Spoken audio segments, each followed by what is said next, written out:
నమస్తే అండి, welcome to థీన్మా రివ్యూ. సో బై ఇవాళ వీడియో వచ్చేసరికి మూవీ న్యూస్ అనమాట బై. సో అప్డేట్స్ కొన్ని ఉన్నవి, మంచి ఇన్డెప్త్గా వెళ్ళిపోదాము. సో ఫస్ట్ అప్డేట్ చూసుకుంటే మాత్రమే రజనీకాంత్ గారిది వెటరేన్ ది హంటర్ అనేసి అయితే మూవీ ట్రైలర్ వచ్చేసి బై కన్ఫర్మ్ అయిపోయింది. October 11th నెక్స్ట్ వీక్ థియేటర్లో లాంచ్ అవుతుందని. ట్రైలర్ చూడలేరా? మీ ఒపీనియన్ ఏంది మూవీ మీద కింద కామెంట్ అయితే చేయండి. నాకైతే ట్రైలర్ సమ్వాట్ కొంచెం ఇంట్రెస్టింగ్ అనిపించింది. కాన్సెప్ట్ అయితే ఏం లేదు. మనకు అందరికి తెలిసిందే ఎన్కౌంటర్స్ గురించి, అమ్మాయిలను ఏమంటారు లైంగికంగా ఇబ్బంది అవుతాయి వాళ్ళకి సంబంధించిన కాన్సెప్ట్ మీద తీసుకురు. సో ఎలా ఉంటుంది ఏంది సినారియోస్ చూద్దాం. మంచి మంచి యాక్టర్స్ ఉన్నారు బై. మన రజనీకాంత్ గారు ఉన్నారు, అమితాబ్ బచ్చన్ గారు ఉన్నారు, రానా, ఫాసిల్ అండ్ మంజు వారియర్ కూడా ఉన్నారు కదా, ఈమె కూడా ఉంది. సో మంచి మంచి యాక్టర్స్తో పాటు అయితే వస్తుంది. చూద్దాం ఎలా ఉంటుంది ఏంది అనేసి అయితే పై మూవీ చూసినాక తీసుకొస్తాను. అండ్ మూవీకి సంబంధించిన పబ్లిక్ టాక్, దాని తర్వాత మూవీకి సంబంధించిన రివ్యూ కూడా తీసుకొస్తాను, వెయిట్ చేయండి. తర్వాత నెక్స్ట్ చూసుకుంటే మాత్రం బై బాలకృష్ణ గారిది అన్స్టాపబుల్ మనకు అందరూ తెలిసింది విత్ ఎన్బికే అని. సో Season 4 అయితే లాక్ అయిపోయింది అన్నమాట. డేట్ ప్రీమియర్ డేట్ అవుతుందో కన్ఫర్మ్ అయిపోయింది. ఏంటంటే October 24th ఆహార్ వస్తుంది అయితే కన్ఫర్మ్ అయిపోయింది. ఎవరైతే ఇంట్రెస్టెడ్ ఉన్నారో బాలయ్య గురించి, బాలయ్య ఫ్యాన్స్ ఎవరైతే ఉన్నారో కింద కామెంట్ చేయండి.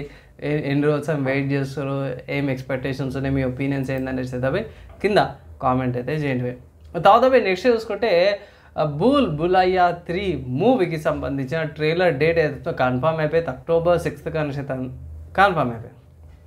సో యాక్చువల్లీ భూల్-భులయ్యా మూవీ వచ్చేసరికి అయితే మన రజనీకాంత్ గారిది చంద్రముఖి మూవీ ఉంది కదా, దాని మీద బేస్ చేసుకొని వీళ్ళు ఇంకొక సపరేట్ జానర్ని తయారు చేశారు. భూల్-భులయ్యా 2, భూల్-భులయ్యా 3 అని. సో భూల్-భులయ్యా 2 బాగానే మంచి రెస్పాన్స్ వచ్చింది. 3 కూడా అనౌన్స్మెంట్ అయిపోయింది. సో లాంచ్ డేట్ కూడా ట్రైలర్ లాంచ్ డేట్ అయితే October 6th కన్ఫర్మ్ అయిపోయింది అనమాట. తర్వాత నెక్స్ట్ చూసుకుంటే జూనియర్ ఎన్టీఆర్ గారు దేవరా మూవీ గురించి అన్నమాట. సో స్టిల్ ఇప్పటికి మంచి మంచి అప్డేట్స్ అయితే వస్తున్నాయి. మన వాళ్ళైతే బ్లాక్ బస్టర్ హిట్ అనేసి అయితే ట్యాగ్ అయితే ఇచ్చేసారు. సో ఇక్కడ ఆస్ట్రేలియా చూసుకుంటే 850K+ వచ్చిందనేసి అయితే అంటారు. అండ్ నార్త్ అమెరికాలో వచ్చేసరికి 5.3 million అండ్ కంటిన్యూ అనేసి అయితే అప్డేట్ వచ్చేసింది. మ్యాసివ్ బ్లాక్ బస్టర్ హిట్ అనేసి అయితే అంటారు. అండ్ చూసుకుంటే మాత్రము మరీ దారుణం పీక్స్కి వెళ్ళిపోయింది అనుకోవచ్చు ఏమంటారు హిట్స్ ప్రకారంగా కూడా. సో రాజమౌళి గారిది కర్స్ అంటారు, శాపం అంటారు కదా, అదైతే ఓన్లీ మన ఎన్టీఆర్ఏ బ్రేక్ చేసి అనుకోవచ్చు. ఎన్టీఆర్కి అది సాధ్యమైనట్టు ఇక్కడ రికార్డ్స్ ప్రకారము అన్నిటి ప్రకారం అయితే కన్ఫర్మ్ అయితే అయింది. కొంచెం జాపనీస్ సైడ్ కాన్సెప్ట్ అనమాట. ఏంటంటే లైక్ ఏ డ్రాగన్ యాకుజా సిరీస్ అయితే అప్డేట్ వచ్చేసింది అనమాట అవి. సో ఇది October 24th అంటే ఇంకా 20 రోజులు ఉందన్నమాట. సో అమెజాన్ ప్రైమ్ వాళ్ళు అయితే చేస్తారు. మన ఇండియాకి రిలీజ్ అవుతుందా లేదా తెలియదు. మోస్ట్లీ డబ్బింగ్ వర్జన్ లేకపోతే సబ్టైటిల్ వర్జన్ అయితే చూడాల్సిందే. అమెజాన్ ప్రైమ్లో అవైలబుల్ ఉందనేసి అయితే అన్నారు. సో ఇక్కడ నాకు వచ్చిన అప్డేట్ ప్రకారం చూసుకుంటేనేమో స్టార్టింగ్లో 2-3 ఎపిసోడ్స్ ఏమో మనకి October 24th వస్తున్నాయి. తర్వాత 31st కల్లా మిగతా ఎపిసోడ్స్ రిలీజ్ చేస్తారనేసి అయితే అంటారు.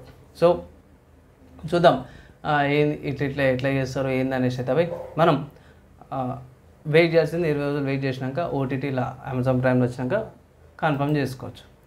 తర్వాత నెక్స్ట్ మూవీ చూసుకుంటే యానిమీ మూవీకి సంబంధించిన అప్డేట్ ఏంటంటే ఓవర్లార్డ్ ద స్కార్లెట్ కింగ్డమ్ ఏదైతే మూవీ అయితే ఉందో 2nd place అయితే గట్టి గుసను పెట్టుకుంది. ఇక్కడ మనకు వచ్చిన అప్డేట్ ప్రకారం చూసుకుంటే $1.26 million అన్నమాట అవి ఇది ఎర్న్ చేసింది అంటారు. అండ్ దగ్గర మంచి టోటల్గా చూసుకుంటే మాత్రమే 4.97 million టికెట్స్ బాగానే సోల్ అనేసి అయితే అంటారు. సో జనాలు బాగానే చూస్తారు అనేసి అయితే నాకైతే కనిపిస్తుంది. సో ఇక్కడ చూసుకుంటే మాత్రం మూవీకి మంచి రెస్పాన్స్ వచ్చింది. చాలామంది చూస్తారు. అన్న మీరు అనొచ్చు, అన్న ఓవర్లాడ్ ఏందన్న టైటిల్ తగ్గట్టు ఉంది, మరి గోరీనెస్ ఉండే ఛాన్స్ ట్రైలర్లో చూసినాను, కొంచెం డైరెక్ట్ ఓవర్లాడ్ లాగా కదా. అదే టైటిల్ కూడా అదే కదా, మీకు అన్లిమిటెడ్ పవర్స్ ఇస్తే ఎట్లా ఒక మంచి కంట్రోలింగ్ ఎట్లా పవర్ ఉంటుంది అనే కాన్సెప్ట్ మీద సిరీస్ అయితే తీసుకోవచ్చు. కొంచెం ఇంట్రెస్టింగ్గా ఉంటుంది చూడండి అనేసి అయితే ఒక రిక్వెస్ట్ అనమాట. అంటే ఇవాళ మూవీ న్యూస్ అప్డేట్స్ అనమాట.